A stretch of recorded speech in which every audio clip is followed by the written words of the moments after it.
it's especially tricky if you start out with something like this Mercedes SL65, 517 horsepower, V12, twin turbo. I mean, how can a tuning company possibly make this better than it already is? And if they could, what kind of monster would you end up with?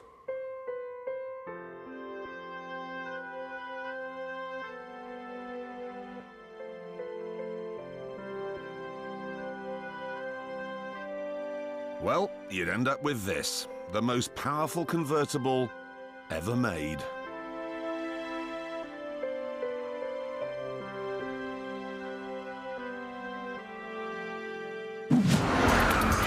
Welcome, everyone, to the £160,000 Brabus S by Turbo Roadster.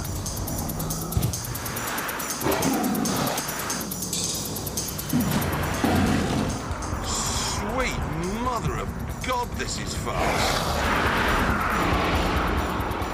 The secret to all this speed, of course, is the engine.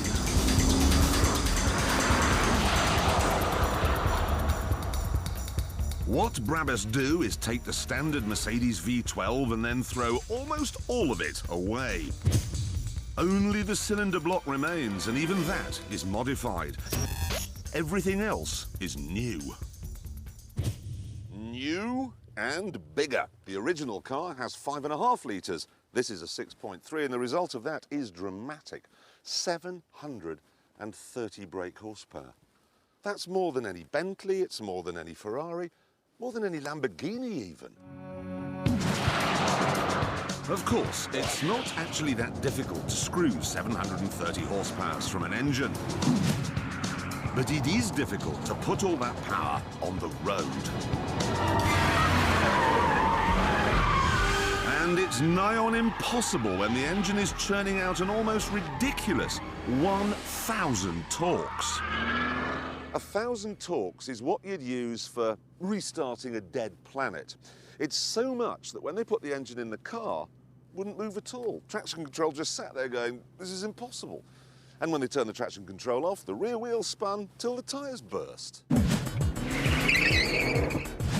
As a result, they've now limited it to just 811 torques, which is about what you'd use to power a medium-sized aircraft carrier. Now, at this point, you're probably expecting me to say that they've limited the top speed as well, and I'm afraid they have, to 219 miles an hour.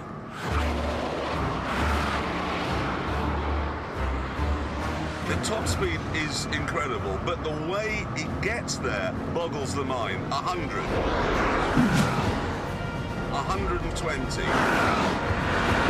140. I'm now going 180. Faster than the top speed of an Apache helicopter gunship. And I'm running on a runway.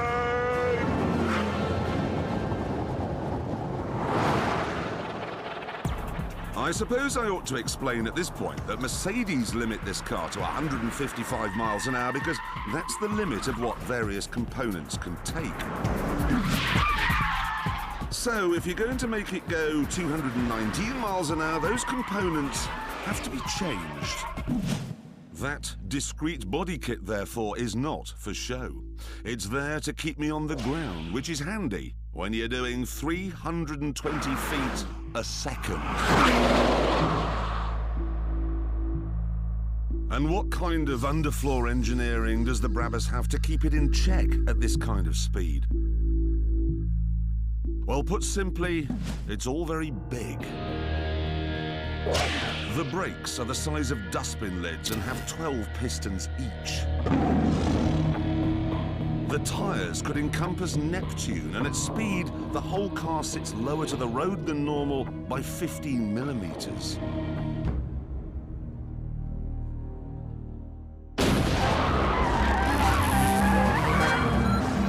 So, has it worked?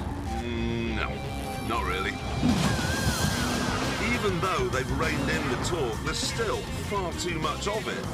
Every time you go near the throttle, even in a straight line, you just get the traction control going, oh, I don't know what to do. And even if you turn the traction control off, this being a Mercedes, of course, it isn't really off. brakes, stabbing away at the back tyre, desperately trying to control the mountain of torque, just wasting their time. Honestly, you may as well blow on an oil rig fire. You have to develop a new technique, which is blast down the straight, hard on the brakes. Ooh, I think I've just made a crease in the runway. And then go very slowly, feed the power in, still the traction control squirming away, and then, oh, no, that was too much. It's very hard work, this. And worse, after a worryingly short amount of time, the brakes were completely shot. Still, at least this meant I could pull over and stop the madness.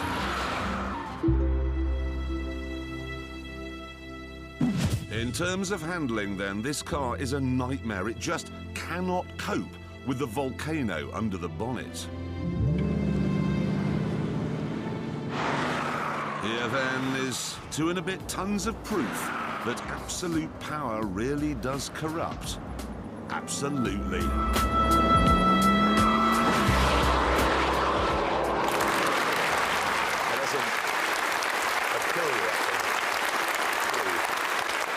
So it's rubbish? Well, we're going to find out now by putting it on our track, and that, of course, means handing it over to our tame racing driver.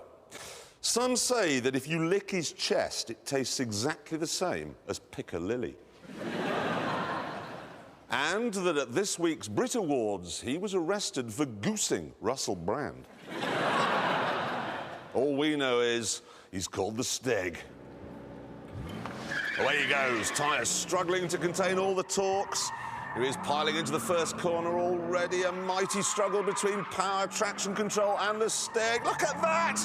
Unbelievable driving. Each could hear the other's heart beating, as if they shared just one between them. Stig's talking book collection getting another airing there as he barrels through Chicago. Not looking all that fast, gotta say. Look at a lunatic of a car, this thing. Through Hammerhead. Look at it, you can actually see it wobbling around as the computers... Look at it, struggling to try and keep it on the straight and narrow, nearly hitting the tyres there. I love him, she shouted to the elements. I love him. Through the follow-through, he can really wind it up here, make up some lost time. But he's got to have lifted. Even the Stig's not that stupid. No, it just doesn't look that fast. You just can't get the power on when you want to in it. Second to last corner, just holding it on the track through Gambon, barely contained explosion and across the line. Well, yeah, you're applauding, but... Ready? An entirely predictable 126.2.